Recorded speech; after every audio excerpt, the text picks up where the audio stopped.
Good evening, everyone. Welcome to our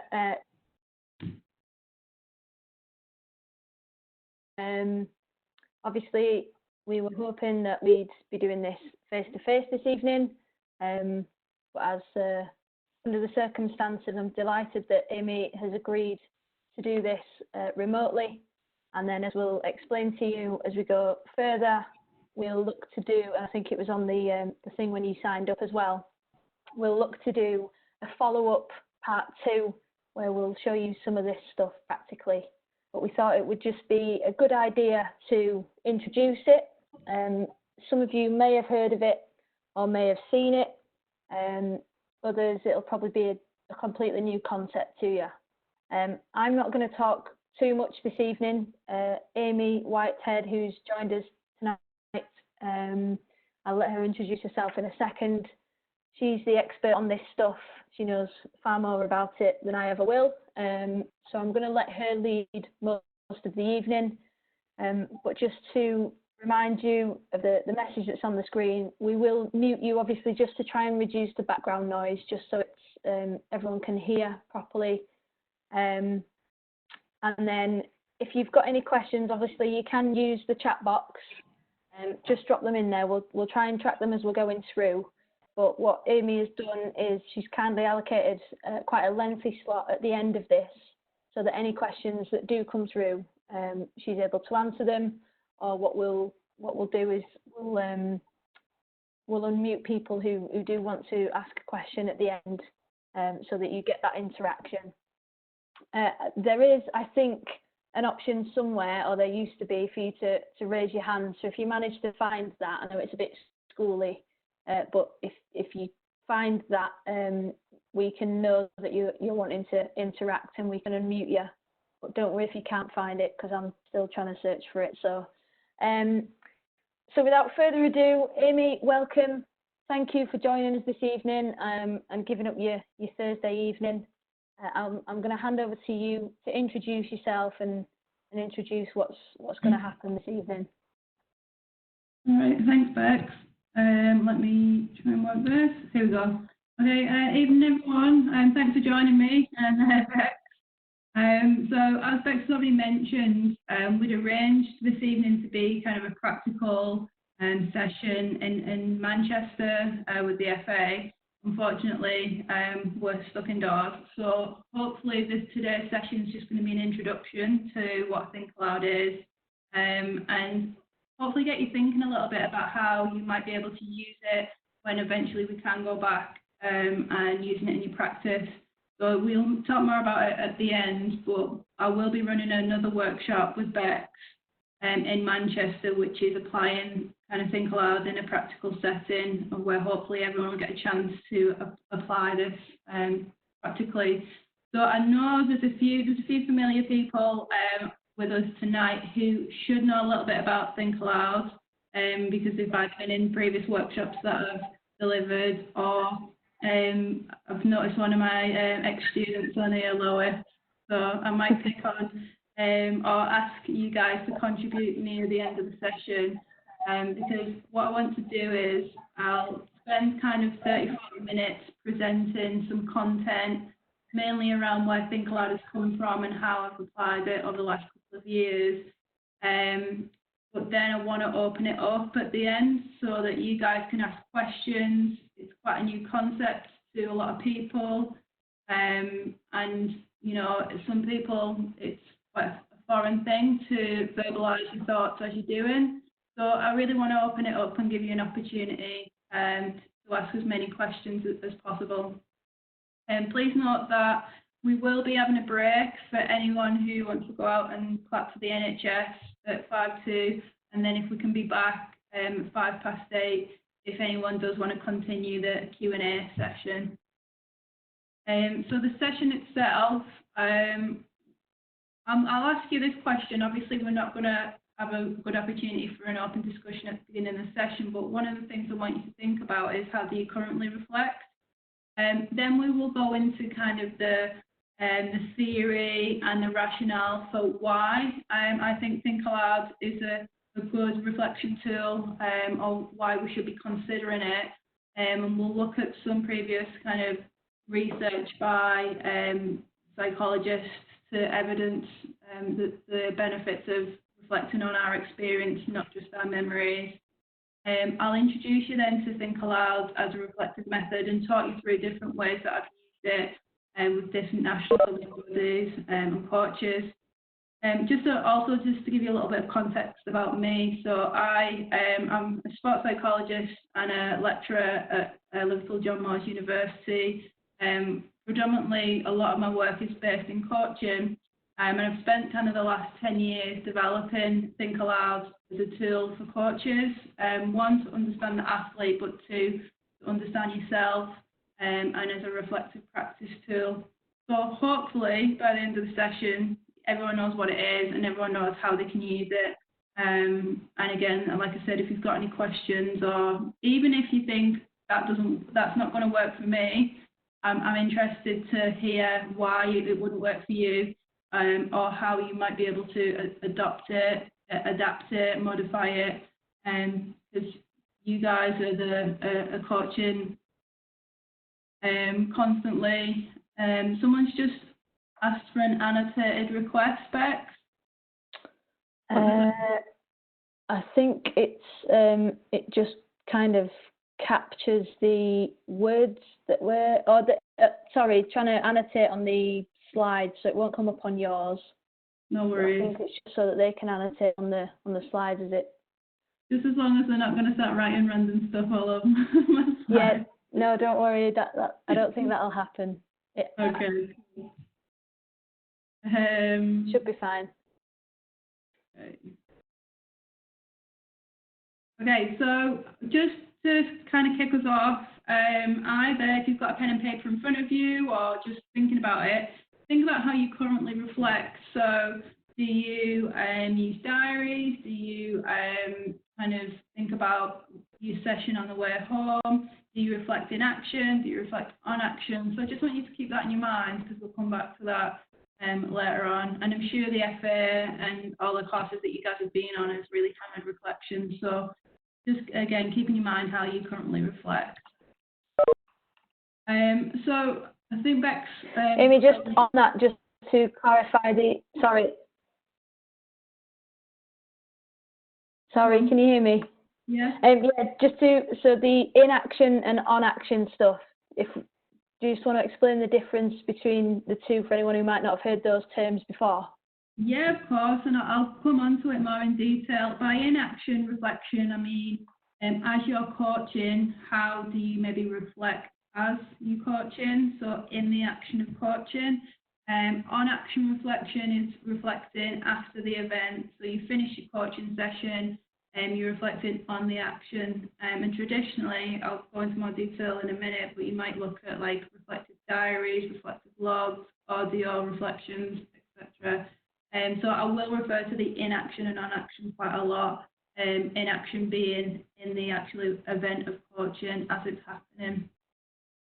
So I don't know if you guys got a chance to watch this TED Talk, but Daniel Kahneman talks, and if you did watch the TED Talk and you might think, oh, what's this got to do with coaching? Hopefully what I'm about to tell you will make some sense. So Daniel Kahneman talks about how we have two selves. He talks about the experiencing self and the remembering self. So the reason I think this is quite important to coaching is if we think about the experiencing self, it's about how we experience the event. So you guys now start listening to Northern Amy talk about Think Aloud. You're in a workshop or a webinar and you're having an experience.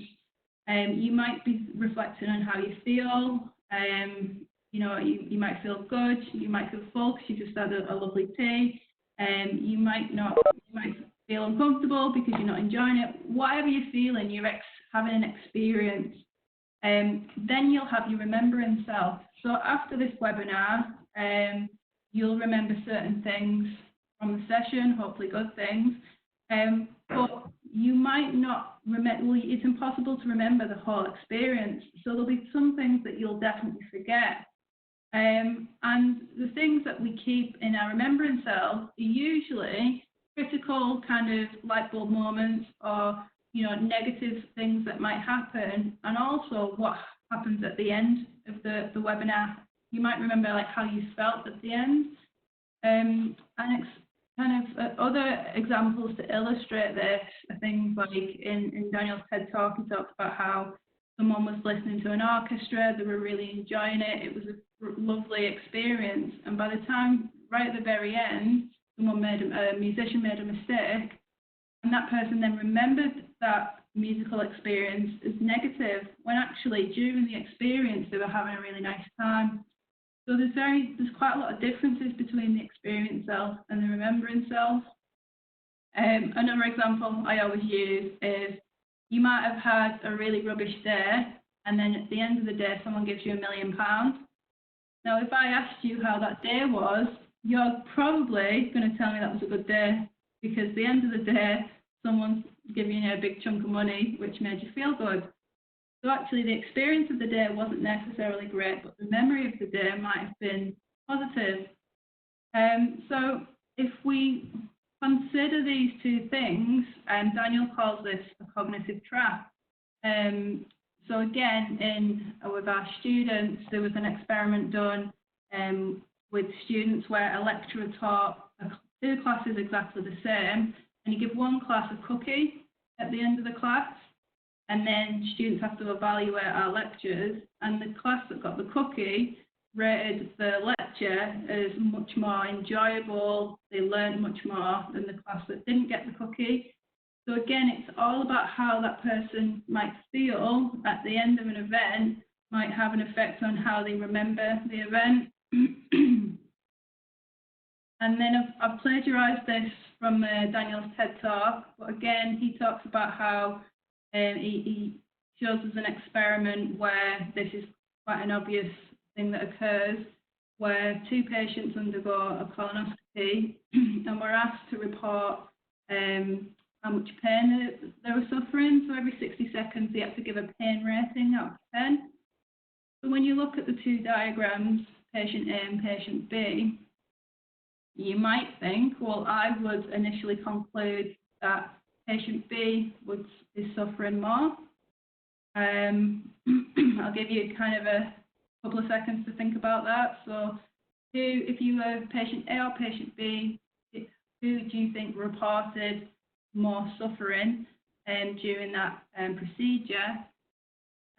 But actually, when they were asked how much did you think you suffered, patient A reports more suffering than patient B.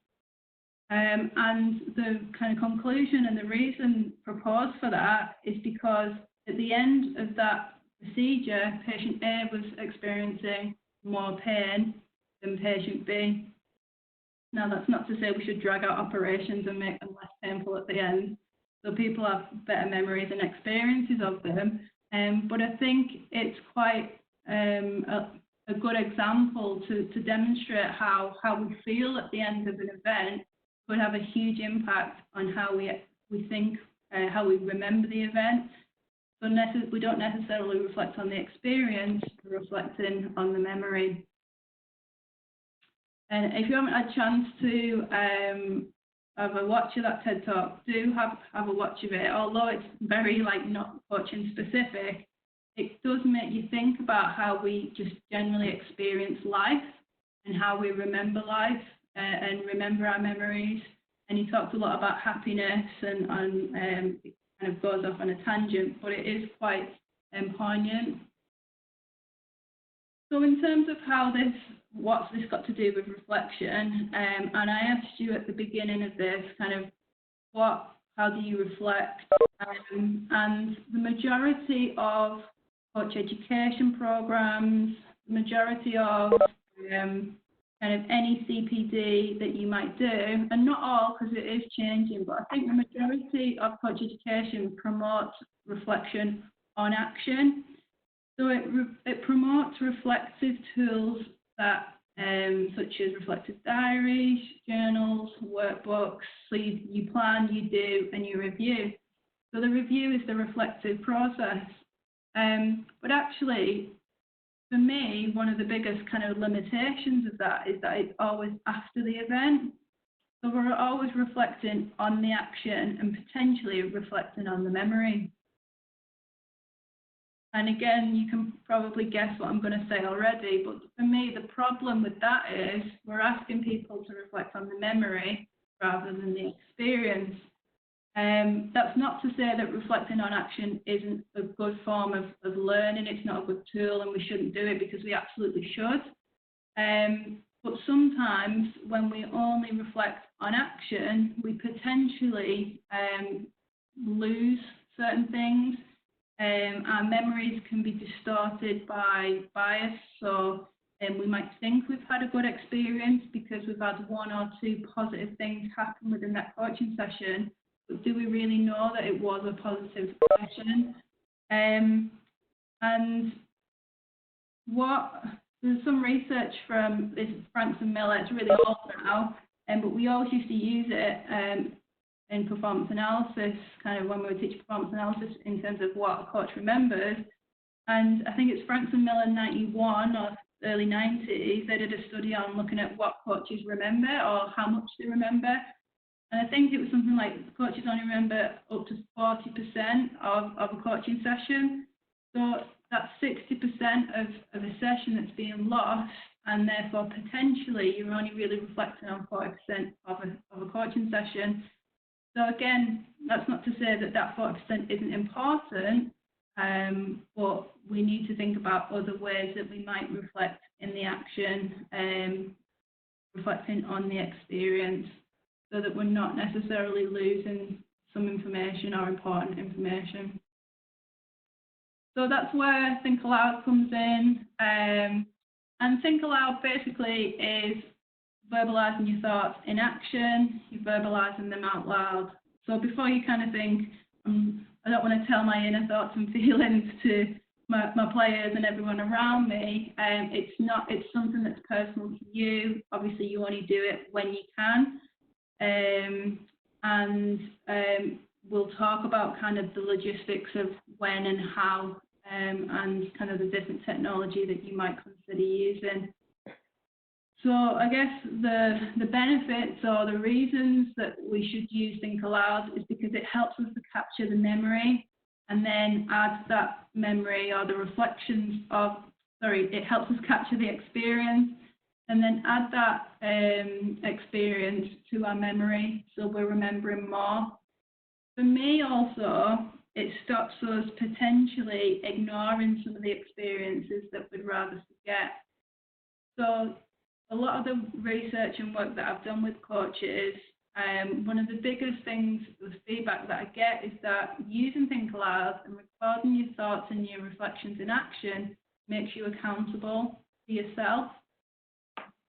So you can't get away from some of your reflections and some of the way that you coach, the language that you use, because it's there, it's recorded, and it's evidenced. I don't know about you guys, but as human beings, I think we generally gravitate to things that we're better at and that we're good at. So we'll focus more on things that we're good at and try and forget about the things that we're less good at. And sometimes when we're reflecting on action, we reflect on those kind of positive things or the more obvious things that are easy to fix, rather than questioning some of kind of our biases or some of our behaviours that we might not, one, be aware of, or two, want to recognise. So Think Aloud potentially illuminates some of them issues. So my earlier research using Think Aloud was with athletes, and I would stick a mic on golfers, tennis players, looked at snooker and cricket, and simply, technology-wise, all I've been using is a clip mic and a dictaphone. But some of the FA coaches and mentors that I've been working with, they've got better technology than I have.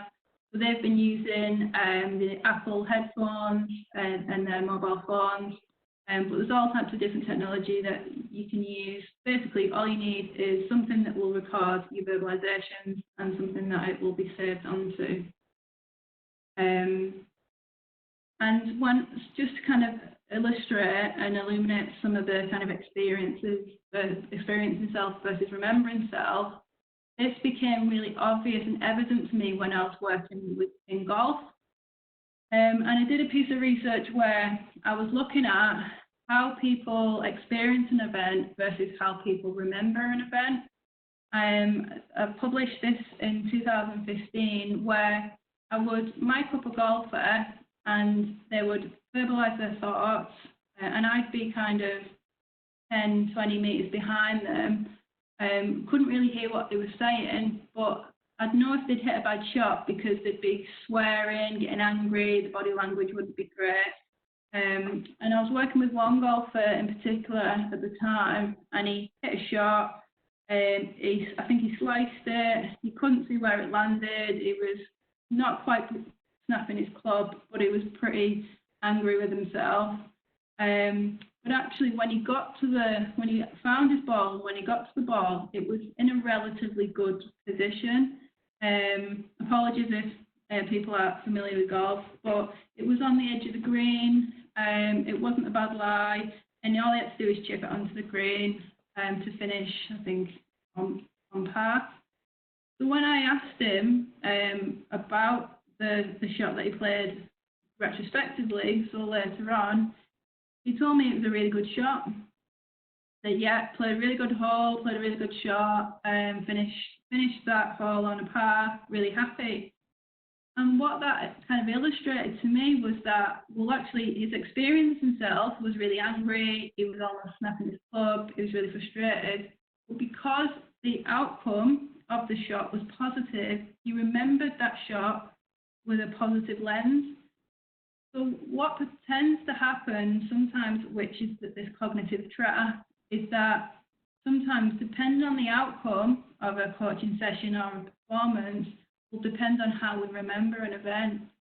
And this links a little bit to how coaches remember matches, or how athletes remember performances. And so this depends again on how you view winning and losing.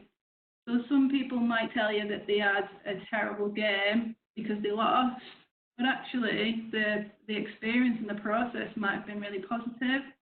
And vice versa. So kind of what I'm getting at there is that the outcome could massively distort the memory of the experience. And that's something that a lot of coaches or even athletes really get them to focus on when we use Think Aloud. So how are you feeling? Is it positive? Is it a positive experience at the time, even though the outcome might not have been as positive as you wanted it to be, and looking at the differences between the experience and the memory. And again, just to kind of give you a bit of background, we've published work now in kind of a lot of different sports, looking at tennis players, how they cope with stress, looking at how golfers think during practice and also during competition, so looking at the differences between that, practice and competition, looking at the difference between cricket batters and bowlers in terms of cognitive focus, and also how they cope with stress. And then we've done a lot of research in cycling to look at how people think during a time trial. But I think one of the biggest things that has come from a lot of this research is that when I've mic'd up athletes, particularly golfers, they'll say to me, I've started to become more aware of my thought process. It's made me reflect more on what I'm thinking and why I'm thinking this, and potentially where these thoughts have come from. And that's where it gives me kind of a real kind of insight and a light bulb moment to think, how can this be applied to coaches? So in, I think it was 2014, I started the first project piloting the use of Think Aloud with coaches. And I took a group of 6 rugby coaches from St Helens, and we introduced them to the concept of Think Aloud. And we just basically said, right, I want you to go and give them a microphone, give them a clip mic, and ask them to not just think aloud, not just verbalise what they're thinking, but actually reflect on the process in action. So as they're coaching, they use what we call level 3, Think Aloud, is where you verbalise kind of what you're thinking, but you also reflect and explain that thought process. Just so you're asking yourself why as you're kind of coaching and delivering. Now, you might be thinking, how is that possible if you've got athletes right in front of you? And you're right, I'm not advocating that you start verbalising all your inner thoughts and feelings in front of your athletes so that they can hear, because that's unethical. But where possible, I ask coaches to step back. So they might set up a coaching session, or they might give some feedback, and then they'll step back, and then you'll be surprised. They'll just kind of quietly mumble to themselves about the reflections. It picks up really well in the audio, but no one can hear them.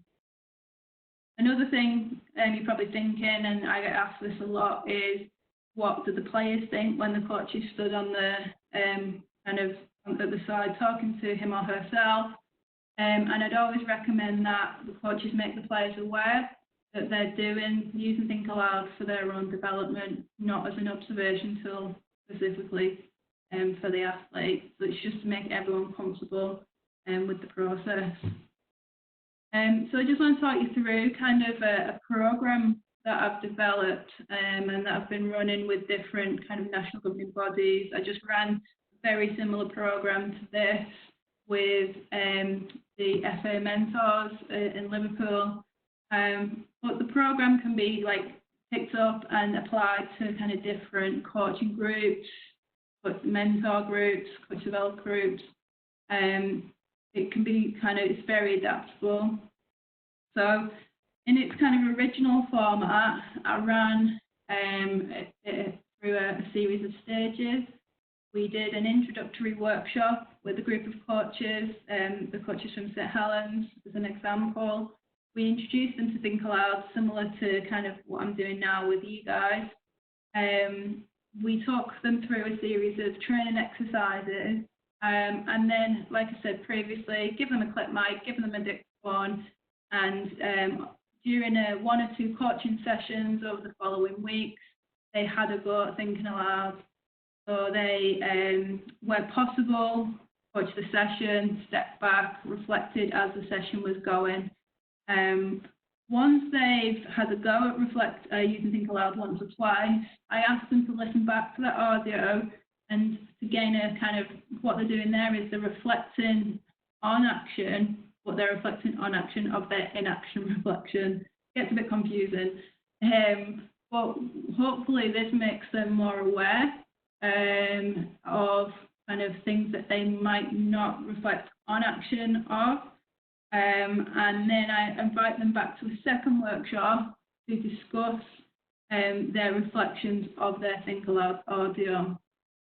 Now, what generally happens in the first workshop is that coaches will reflect on quite superficial things, still quite important, but they will be reflecting on their some of their coaching behaviours, such as I'm talking too much, I praise too much, I focus on certain players too much, I'm not communicating effectively, I don't think the players are listening, or they don't understand, or I'm not letting the game play enough. They're a very common kind of reflections that become quite evident when the coach listens back to the Think Aloud audio.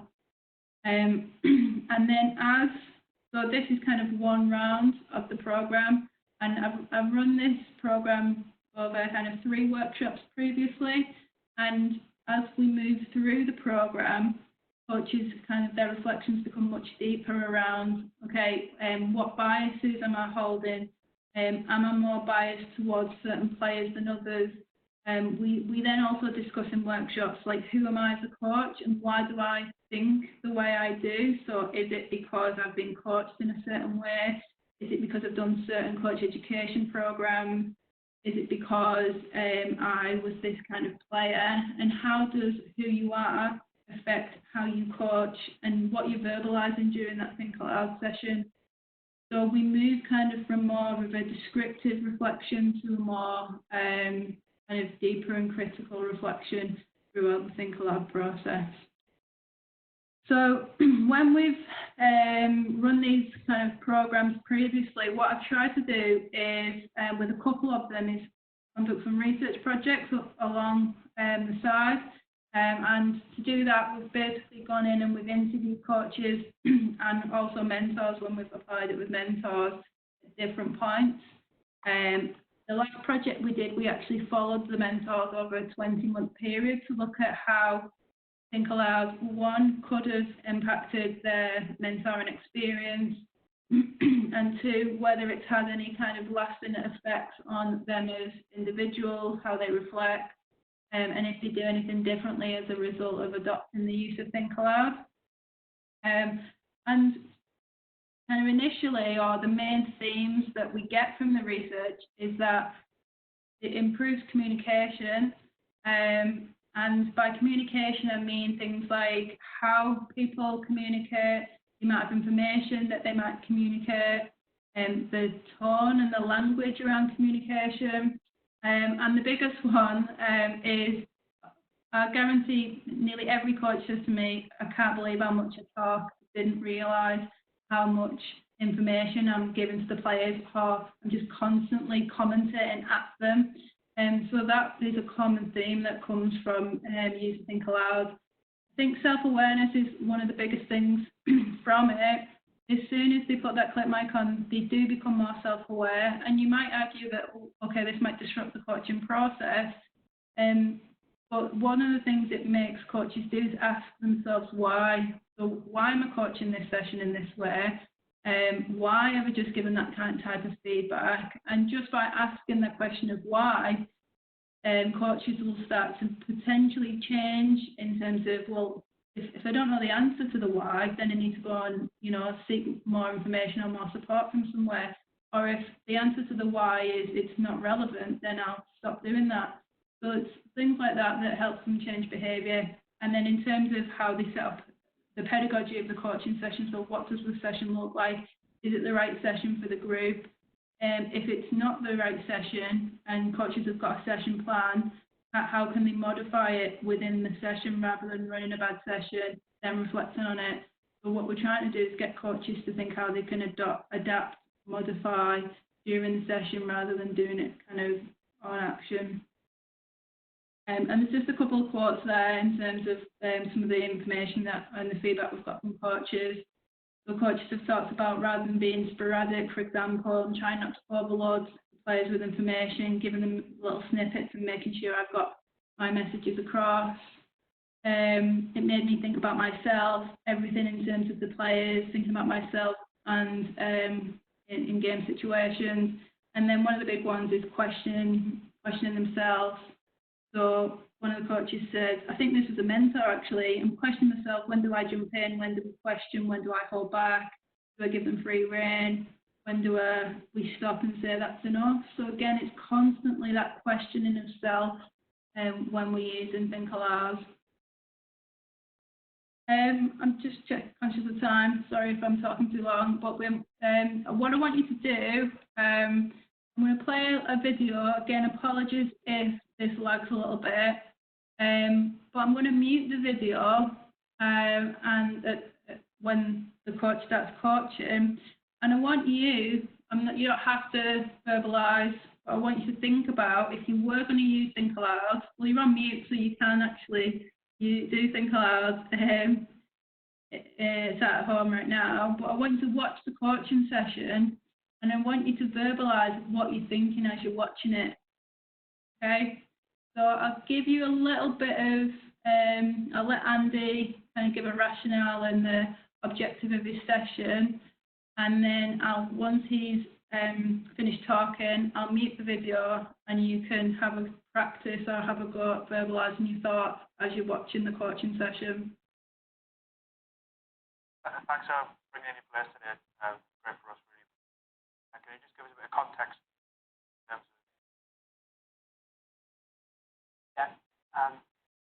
We've been working with the group for 6 months now.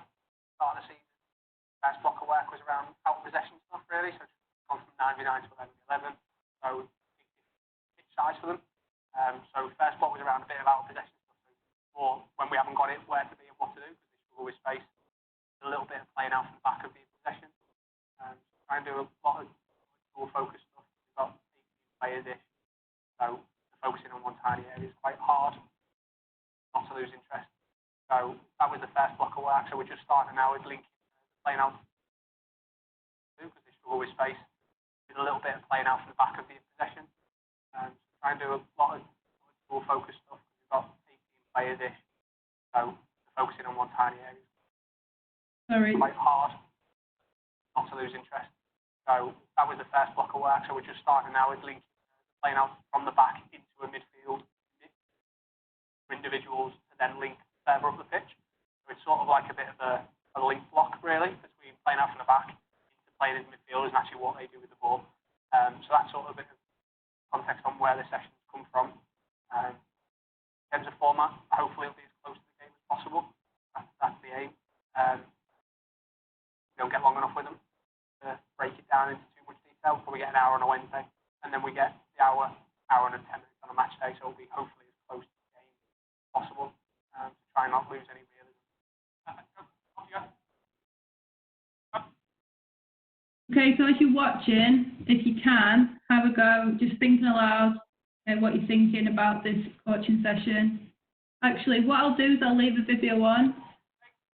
So rather than what I normally get people to do is think, right, if you were the coach, what would you be thinking? But obviously we're in a very different situation right now. So you're all muted, you can watch the video and just verbalise anything you're thinking as you're watching the coach. Try and play off both feet. Try and play off both feet.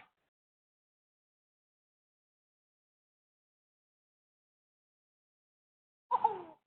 Not even playing the bobble on this. Like a carpet.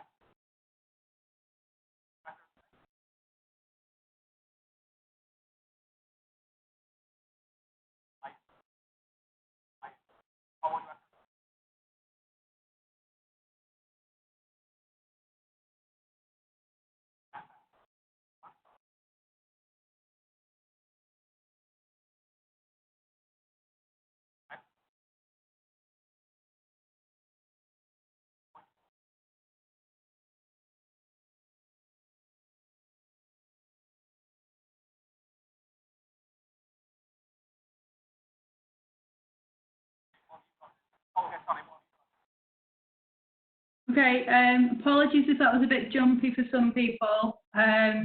If it was, then I hope you've had a nice 1 minute break. But the idea is that you just kind of getting used to potentially trying to think aloud. Sometimes a lot of coaches that we work with, when we get them to use Think Aloud initially, and they'll say, well, I'm thinking about it, but it's just difficult to verbalise. So even when you go and make a cup of tea after this webinar, verbalise what you're thinking as you're doing it, just to see how it might feel, and then think about how that might look in a coaching context. So in terms of your reflections, so if we were running this workshop face-to-face and you were having a go practically at using Think Aloud, you would then, the first thing that I would want you to reflect on is, how did Think Aloud feel? So normally coaches will say the first time you use it, it feels really uncomfortable, a little bit cringy, I'm not used to kind of verbalising what I'm thinking, but by the second time it becomes much more comfortable. And then rather than kind of specify things for coaches to reflect on, what I usually do is just ask you to reflect, or ask you to tell me what kind of stuck out for you, what were you reflecting on, and starting from more of from your perspective upwards, because there's a million different things that you can reflect on as a coach. But initially, I think it's really important for you to get a feel of using Think Aloud and identify what sticks out for you. Once coaches kind of get into the habit of using Think Aloud, or they get more comfortable with it, these are the types of questions I'll start to ask. So what were you reflecting on, and what did you observe about yourself? And then the big question for me is why? Why is this something that you would reflect on? Why is this important? Why is this something that is a big focus to you? And if you can answer that question with a really solid answer, And if it's really important to your coaching, then great, reflect away. But if it's something that's irrelevant, then you can potentially disregard it. Then you need to think about how what you're reflecting on is impacting on your coaching session. So for example, if you're reflecting on communication and you ask yourself why, well, communication is really important because you might not think you're getting the right information across to your athletes. You might not be thinking you're getting the right feedback to your athlete. How does then this impact your coaching? Well, you might think, well, player X, Y, and Z don't seem to be understanding what I'm saying, and then it might affect the flow of the session. Then you might need to think about what next. What am I going to change? How am I going to adapt, improve to help develop that communication or that feedback cycle? That's just one really simple example. There's a million different things that might go through that process. Again, the why for me is really important, and I always get coaches, once we've kind of been through this and become more comfortable, is to think, but why do you behave in the way you do? Why do you coach the way that you coach? And for me, this is a really important question. So thinking about how you've developed as a person, whether it's how you've been educated, how you've grown up, who's been around you, and then also how you've developed as a coach. So do you coach the way you do because you were coached in that way? Or is it because of the coaches around you, they're coaching a certain way, so you adopted that coaching style? And do you hold any biases in your coaching? So one coach I worked with acknowledged and reflected on that he might gravitate towards certain players because they're more able, and he might be ignoring other players that he finds more difficult, and that was something that he reflected on. And how does all of this impact on you as a coach and how you coach? So considering kind of them three, or even the top two in terms of how you developed as a person and how you developed as a coach, how does that have an impact on how you coach and your coaching? So again, it's really important to think about what next, because without changing your behaviour, if you don't change behaviour, you're not actually reflecting effectively. Because reflection only happens with thoughtful action. I bet everyone you speak to, everyone I ask, I say, do you reflect? And everyone says, yeah, of course I do. Because we all think about things afterwards, or even during the event, but what do you actually change about your coaching or about your behaviour? Because that ultimately is the full reflective cycle. So again, this is just to kind of emphasise that the role of the coach is huge, and using Think Aloud, I'm not expecting every coach to be able to tick every single box and reflect on every characteristic or role of the coach. So what I would advise is, after you've had a go and you've used it a couple of times, is to think about certain things that you think are important to your coaching and reflect specifically on them through the use of Think Aloud. And that's just kind of broken down the previous table in terms of areas that Vela et al. Talk about the role of the coach. So that the coach has got a huge responsibility and a huge role, and can you kind of break that down and reflect on different things at different times? So I think we're gonna break now and come back at 8:05. Sorry, I've gone a little bit over time. But when we come back, it'd be really great if people could join us again. And I want to discuss, one, I want to answer some of your questions. Mark and Lois, and if anyone else is on the line, might share how they've used Think Aloud. And then I'm open to any ideas in terms of how everyone else might consider the use of Think Aloud, and specifically what you might reflect on. Is that all right, Bex? Yeah, that's great. I think that's a nice place to stop it, actually. Obviously, as we're out, if people wish to clap in our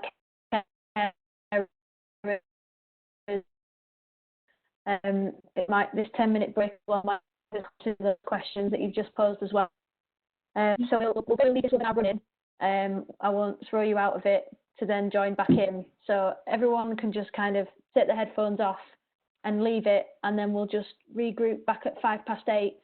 And like Amy said, we'll have a think about some of those questions, and then we'll take some of your questions as well. So, welcome back. I think we've managed to keep people on. I'm just getting my breath back. Managed to keep up most, so yeah, happy for you to crack on, Amy. Thank you. Yeah, so I was just going to kind of finish there, just to say a couple of take-home messages.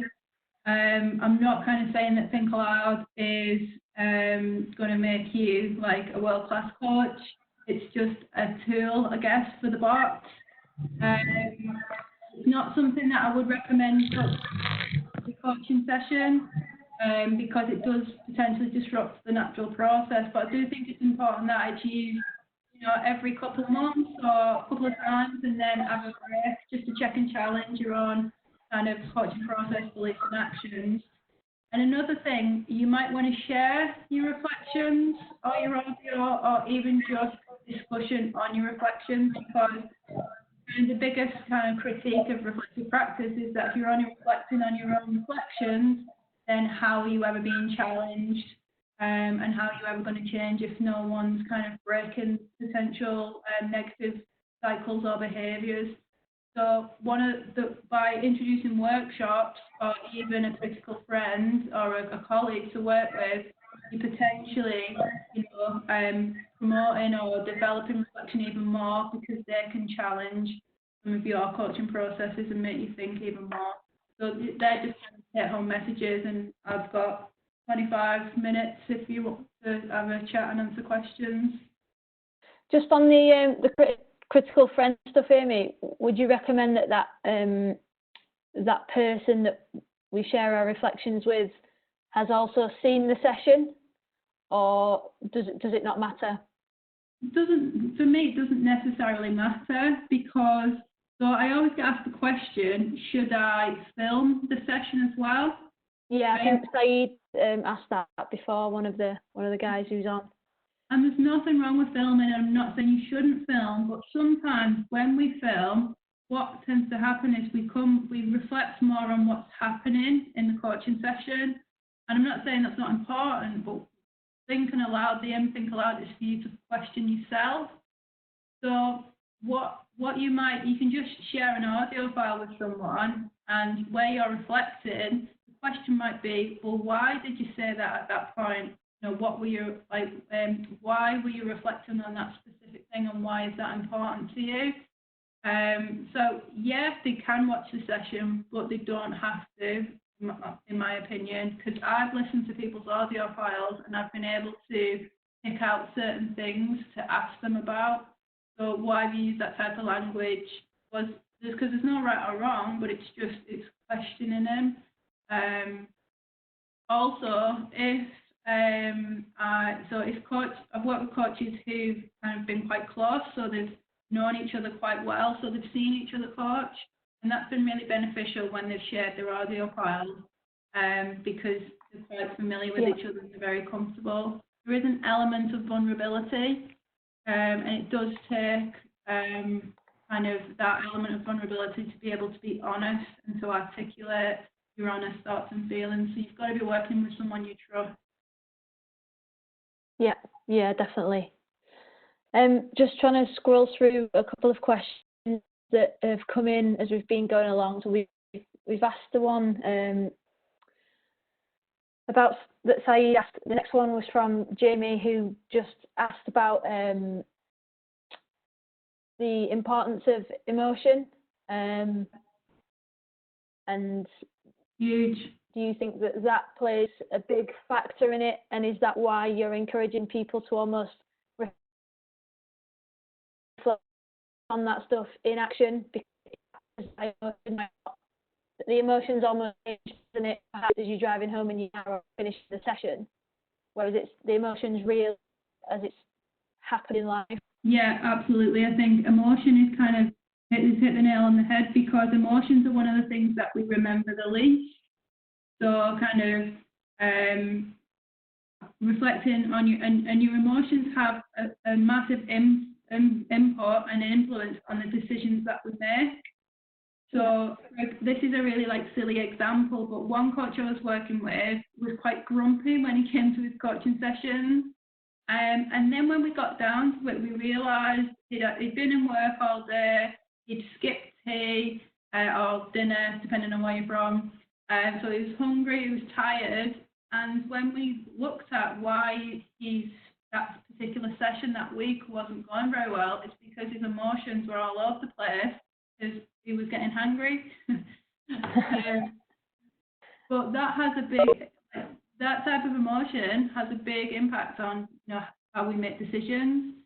And there's some research that argues that emotions are the core of our decision making, and it's very much dependent on how we feel will have a big impact on what decisions we make. So absolutely, whether you're feeling stressed. So someone asked about recording, using it in matches and practice. If it's possible and if it's allowed, I would recommend that, because one of our master's students did a study last year where he actually interviewed coaches before a match. What's going to be your approach? Do you step in often? And what kind of feedback are you going to give? And I'm oversimplifying this, but it was I'm dead chilled. Got my session. We've got the match plan sorted. I'll just stand on the sideline. Actually, when they were mic'd up, when they were using Think Aloud, it was a completely different story.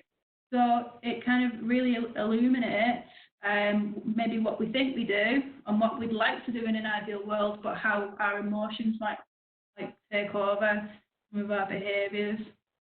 I had an interesting conversation with a coach a few months ago, and she said that she asked for some feedback from some of her players once, and she said it was something like when she was watching the game, whenever the player played like fullback, so she was nearest the dugout for at least one of the halves, and apparently every time a mistake was made, the coach kind of like hit a hand against the dugout, or like kind of had this like reaction, this emotional reaction, and the coach was like, I'd never even noticed that I did it until this player called me out on it, and like the player was like, it really affects me. I'm really worried and almost really anxious when I'm on the pitch. So it was just quite a powerful conversation about how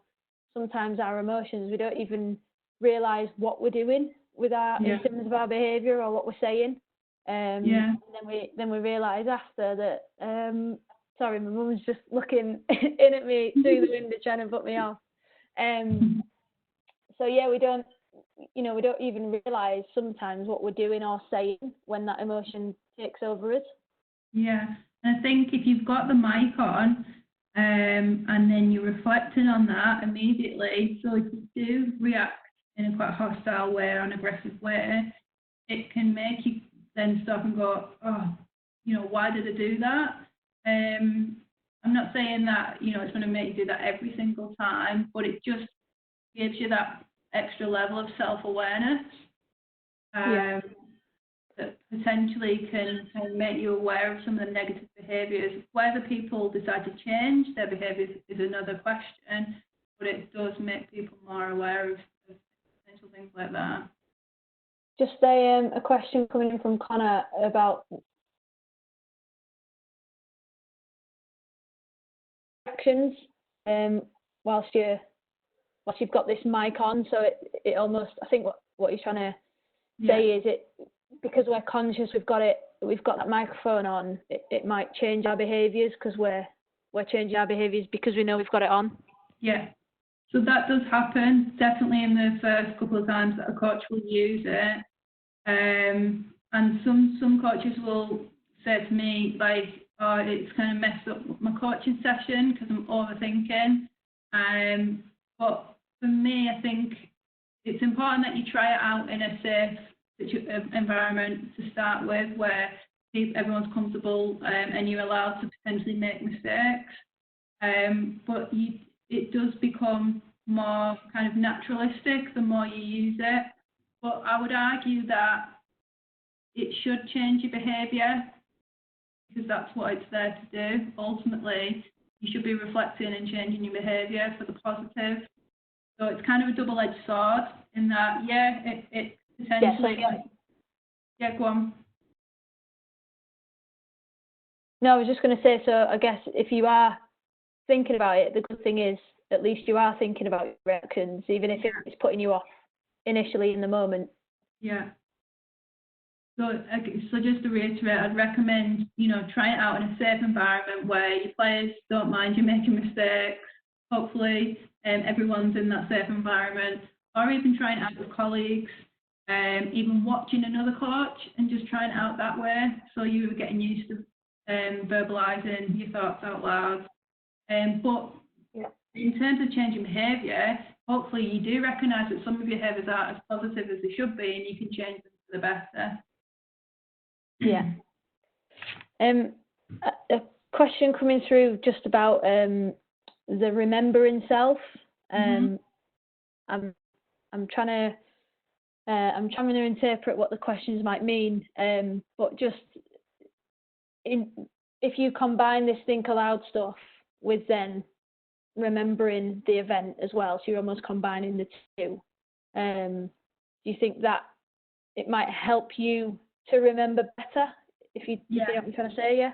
Yeah, so I guess the more you verbalise it, the more I keep using the word potentially because I don't want to say this will definitely happen, but what you're doing is, by verbalising, you are kind of putting more information in your working memory, and then the stuff that you are verbalising, and the more information that goes into there is more likely to then go into the long-term memory. So without giving you a lesson on memory stores, I guess the answer is yes, you're potentially remembering more by thinking aloud. A question coming in from Casper just about sports psychology degrees. We've talked a lot about psychological stuff in this. Is that something that would be of benefit to coaches who want to go down that route? Does it help get a better understanding of this kind of stuff? Or if people don't want to go down that route, is there any other stuff that we might look at to just delve into this psychology stuff a bit deeper if people are interested? Yeah, I think for me, coaching is psychology. Your technical and tactical is your coaching stuff that you guys are all experts in. But then the psychology comes in when we look at how we communicate effectively, how we develop coach-athlete relationship, because psychology is how we observe and improve modified behaviour. So for me, that's why I'm really interested in coaching from a psychological perspective, is because I work with coaches on a weekly basis, and everything we're studying in psychology they're doing. Good coaches can change people's behaviour, good coaches can motivate people, good coaches can reflect effectively. So yeah, that for me, psychology and coaching come hand in hand, and I guess that's why the FA and different national governing bodies now are putting on like psychology CPD. Yeah. Just, has anyone got any further questions? I've got a couple. I'll unmute Mark in a second and see if he's got any input to throw in. Yeah, I was just going to ask if Mark wants to because Mark started to adapt his use of Think Aloud and kind of be a bit creative with it. So I don't know if Mark just wanted to share some of his thoughts.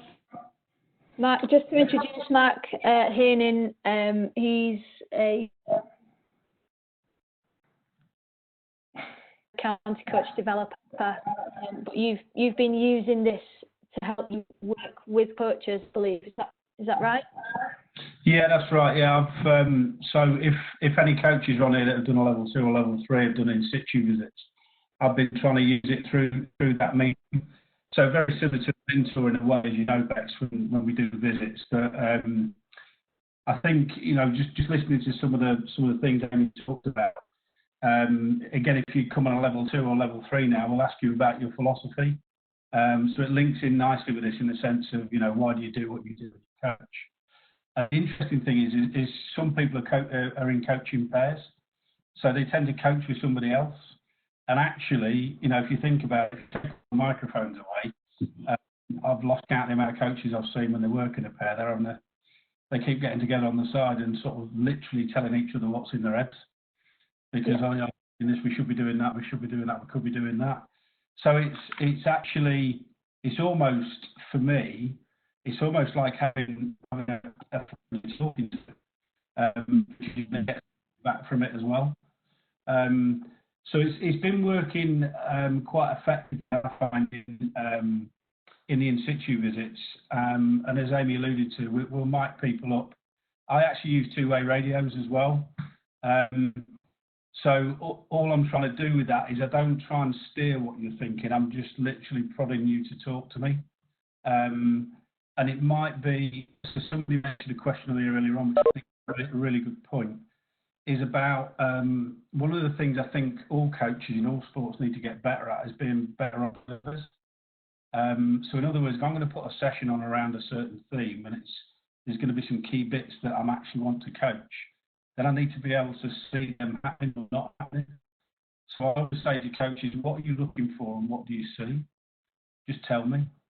So then I can actually help them through that Think Aloud with, well, I'm looking for this, or I'm looking for this, but I can't see it. Now, I might have seen it on the other side of the pitch 3 or 4 times happen. So what it helps me do then is start shaping and helping them with their observation skills, because if I can make them better observers, it allows them then potentially to show me what they would do if they did see it and how they could operate. And certainly, I think the key bit that Amy's alluded to there, and something I would sort of say to everybody, is that really know what you're reflecting for. So, you know, we do have this plan, do, review model. The FA and other sports have a similar thing. But that review sometimes is literally just, well, I'll just write some things down on a piece of paper because that shows I've done a review. But if it's not going to lead to a change in your behaviour, then I would actually probably challenge people and say, so why are you doing it? What's the purpose of it? And the beauty with the Think Aloud thing is that actually, once you become completely ignorant of the fact the microphone's there, then, you know, it is just you and your own thoughts. And certainly the coaches I've worked with this, as Amy alluded to again, is they'll just step back from the sideline, they'll just talk stuff. And certainly, because I'm sort of looking at this, my masters that I'm doing at the moment. So certainly the people I've been working with, now that they're 10, 11 months down the line, 2 of the guys that I worked with last season, and actually a lot, well, not a lot, but some of their coaching behaviour has actually changed from that experience, because actually they said, well, didn't realise this, didn't realise that. So, but equally, from our own perspective as mentors, as tutors, I just think it's got a lot of potential as well that way, so that actually to help us become better at what we do. So one of the things I'm looking at for the FA is that how do we help coach developers be better coach developers by actually doing a Think Aloud on ourselves when we're doing an in-situ, for example. So they're the bits I'm playing with. I think the point you made, Mark, about the reflection stuff, you know, reading through a lot of the projects that come through from level 2 and B license, I think you're right that you hit the nail on the head there. The reflections sometimes almost become just a bit of a description about what happened, particularly around the match day. It almost becomes like a match report. So I think this tool can be really valuable in just being able to listen back and almost that's for me is a great starting point for your reflections. And like you say, a reflection is only useful if it then informs future actions. And we always try and encourage the coaches to don't just tell us what happened. Try and think about maybe your thoughts or your behaviours in the session, but then it's almost like we get challenged sometimes. What does it mean for you as a coach, and what are you going to do about it? You know, so it might be that the warm up didn't as well as I thought it would, but that's usually what people just write down in the reflections. Actually, it's encouraging people to explore that about why do you think it didn't go as well as you thought it would, and if you were to do it again, what would you change about that specifically? Because it might just have been one slight part of the warm up that didn't work, and I guess the Think Aloud stuff probably, when you listen back to it, might help you to identify that one bit that affected it. If that makes sense. Yeah, it does, and I think the going back to the plan, do, review model, the beauty of the review is that it informs the plan. So it's just you know, a circle. But the beauty, certainly with the in situ visits, is once you've done an in situ visit with somebody, you can actually establish, right, okay, we can agree an area of focus. So actually, when we do the Think Aloud on your next visit, on your next coaching action, then just in and around your interventions, for example, because that might have been something that came out. So just as you're about to intervene, maybe just articulate what you're going to do and why you're going to do it. So it's not like you're talking all the way through your hour. It might just be in and around your interventions. And then what starts coming back is some really good depth to understanding the way they intervene, why they intervene, which different ways they can do it. As opposed to, I think, you know, and I think Amy alluded to this, you can, I did it with one guy last year and he was doing it quite well actually, but almost the problem was he got to the end, and when he did a review a week later, he had so much stuff that he didn't know where to start. So there's an up and down side to it, but actually, I'd say that the things he was beating himself up for were actually just him beating himself up, that he was actually quite good, to be fair. So the other thing to point out is like all of these webinars, you know, on this, everyone are joining these things because they're either curious or they want to get better. And I just think Think Aloud is an absolutely fantastic tool to just help us get better at doing what we do. And I don't think, you know, I think being more self-aware is actually, well, in the current climate as well, and what we're about to move into, because nobody knows. I think being self-aware is a really important thing to have as a skill set. Thanks, Mark. I just want to say I didn't pay him to say that. A critical piece, not a critical piece yet. So. Back to the sorry, go on. A comment really, and then do a question. So, Keith's just come in with that stuff around trying to separate yourself from your emotions. I guess our emotions are us. It's what makes a lot of us. So it's very difficult to separate yourself.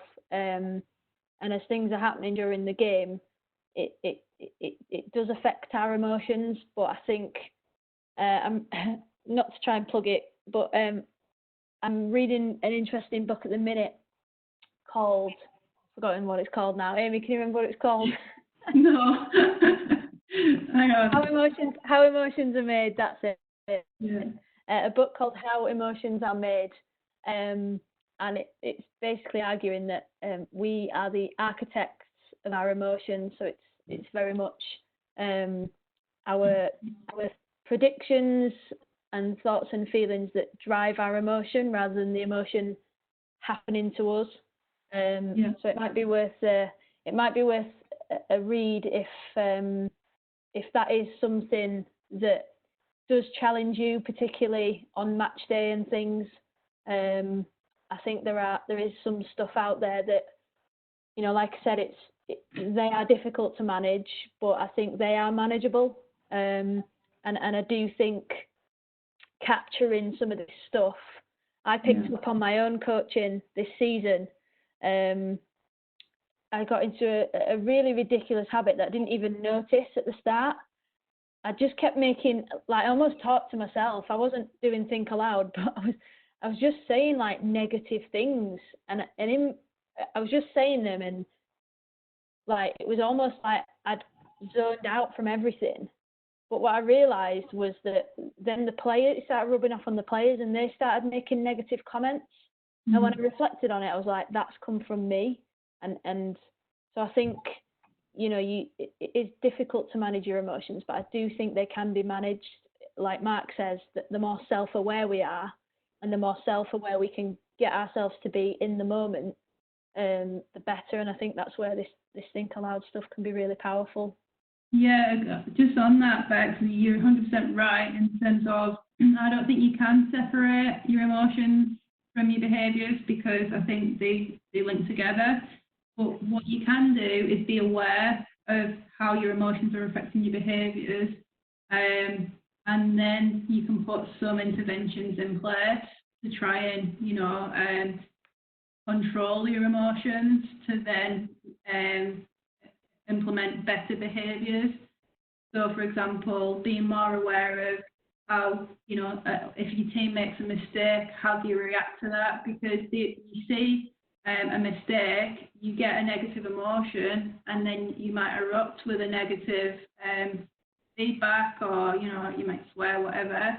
Which the important thing is recognising that chain of events and looking at where you can put certain interventions in place to combat or to manage that process. Yeah, because I think if we don't manage it, it can rub off on the players, and it just fuels the fact. I mean, we probably need to be that kind in the situations. It's a question like 360-degree of reflection. Obviously, Think Aloud is just one part of it, and reflecting in the moment. Is it important to get some reflections from your players and your participants as well, would you say? Yeah, absolutely. Like you've just said there, Think Aloud is one form of reflection, so you're reflecting on you and obviously how your behaviour is affecting other people. But what would be really good is to get other people's views and then marry them up. Because what happens sometimes when we just compare retrospective or reflection on actions versus other people's opinions, they might be quite different. And by using Think Aloud as well, you might look at, you know, the relationship or the similarities and differences between your reflection in action and then your reflections from your players, from your coaches, your superiors, etc. So yeah, I think that's a really good idea. Yeah. Another thing I would add, though, is again going back to the in situ. The beauty of the Think Aloud for me, certainly last season, was that I was able to catch quite a few coaches in, as opposed to out, in the sense that they were talking about things they were seeing, or they were about to do, or they were thinking. Actually, you know, not that we're sat there with a pen and paper to go, right, you passed or failed, but what they're doing just in what they're articulating is providing evidence of that journey towards a place where we go, yeah, actually, you know what, you're going in a good direction here. So even though you might not have acted on something that happened in front of you, you had a thought process around it. Yeah. To actually say, well, I'm not going to step in on that. I'm going to let that go because of X, Y, Z. So just even in that little statement alone from an observer, you go, right, okay, you've seen it, you've taken a decision on it, you've related it to the player, you've contextualised it. So there's so much richness just in about 5 or 6 words that actually I'd have never have thought if that person hadn't been talking and thinking out loud.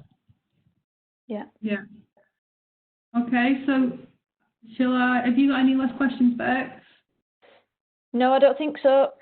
Okay, so in terms of next workshop, Bex will confirm that as soon as we're allowed back to normal. So let's wait and see. If it's not for a while, I'm more than happy to organise kind of another online session, whether it's just a discussion. I appreciate that what we've just talked through is a very applied tool, and you guys, I'm going to do applied coaching, you know, on the pitch for, you know, a while. So hopefully you won't forget everything we've covered by the time you get back into coaching. But the workshop or the practical workshop is an opportunity for coaches to have a go, use it, go through the Think Aloud programme in a workshop format, so that you're quite comfortable and familiar with using it. Bex, I'm going to share these slides with Bex, but if there is any kind of reason or questions or anything that you want to kind of share, do feel free to email me or drop me a message on Twitter. You know, I'll always get back to you, send you any work or any extra stuff that you're thinking about. But thanks very much for getting on board on a Thursday evening. Hopefully that's given you some things to think about. Yeah, thanks, Amy. I think I personally don't think we do enough on the review stuff, so I was really keen to get you in to share that with us, because I think it's really important. Like Mark says, it informs planning and everything that we do. So great to have finally got this to go ahead. And I think you mentioned that you're going to send an evaluation form just to try and capture some feedback that we'll share with the coaches. Yeah, so we'll get that out either tomorrow or next week, if that's all right, Bex. Just get some feedback. You know, how do you think we could improve it? Would you use it? And during the practical session, one, do you think you'd be able to, you'd want to attend? Mark, I know it's a bit far for you. And what would you want from that session? Yeah. Yeah, so look out for that. What I'll also do is I'll send the slides and stuff through to you as a bit of a follow-up email when we send that out. We have recorded this as well. Fingers crossed it's worked. Two that I've tried haven't, but we're going to try and upload them to his YouTube channel in a few weeks, so just bear with us on that. We are trying to get them uploaded. But just to say thanks to everyone for the time, thanks to Amy, thanks to Mark, and thanks to everyone for giving up their Thursday evening. If you've got some feedback immediately and you want to give us a shout on @MFA_coach, that would be really appreciated, just as we're trying to promote more of this remote stuff with our coaching workforce, so that they know that the support's out there during this time. So yeah, enjoy the rest of your evening. If you're off to watch Gino at 9, as I am, I'll speak to you. I'll see you very soon. Thanks everyone. Take care. Well done. Take care.